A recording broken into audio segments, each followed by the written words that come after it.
સેલિબ્રેશ Rotary Club of Ahmedabad West અને create hope in the world દ્વારા charter ડેનું અનોખી રીતે આયોજન કરવામાં આવ્યું હતું। રોટરી ક્લબમાં લોકોને વધુ સારી રીતે અને સસ્તી કઈ સેવાઓ આપવામાં આવે તે અંગે ચર્ચા કરવામાં આવી હતી। આ સાથે જ તેમાં નવા સુધારા કરી લોકોને ફાયદો થાય તે હેતુથી ચર્ચા કરાઈ હતી। આ કાર્યક્રમ an Chaturvedi rotary physiotherapy centre Ahmedabad ખાતે આયોજિત કરાયો હતો।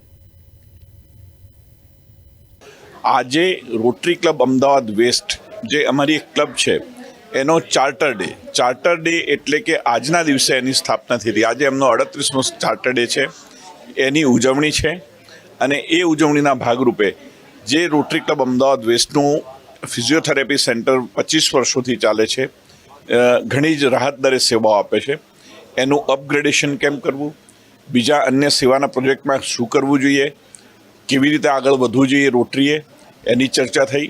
પોલિટેકનિક બોયઝ પોલિટેકનિકના પ્રિન્સિપલ સાહેબ આવે છે, એમની જરૂરિયાતો પણ એમને જણાવી અને મેં આગળ ઉપર શું થઈ શકે એમાં પણ અમે કાર્ય કરીશું।